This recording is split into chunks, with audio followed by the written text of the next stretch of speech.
98.5 The Bull with the Tige and Daniel Rewind. Daniel, I call it cell phone charger roulette. It's kind of a game you play with your cell phone charger, especially like let's say me and you were on a road trip together. We got one charger between us. Now, the fair way to decide who gets to plug in their phone is to see who has less power at that given moment, right? Mm-hmm. You know, like we're at the airport, we're about to get on a plane or something. Who has the most power? Okay, the other guy gets the charger for a little bit. Does that make sense to you? Yeah, perfect sense. Yeah. When you're married? That's out the window? That's out the window, buddy. Really? There is no fair juror trial in a marriage. Because here's what happens at my house.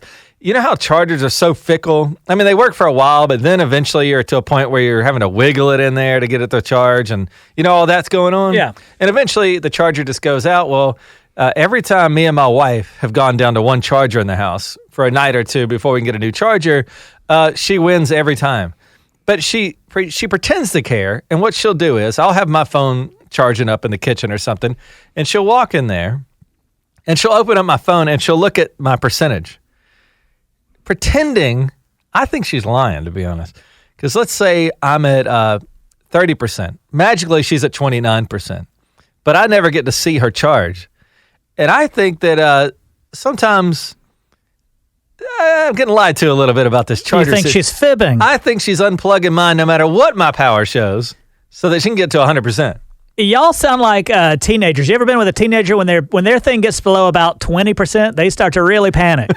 Well, 20% should last you hours and hours.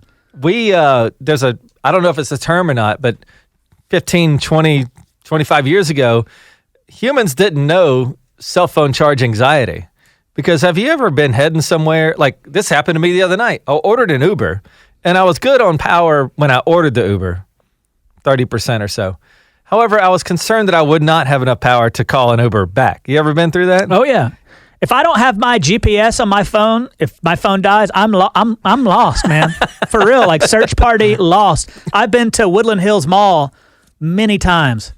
If you gave me $1 million right now, I could not find it again without my GPS. Isn't that sad? Yeah, it's like we're totally relying on those things.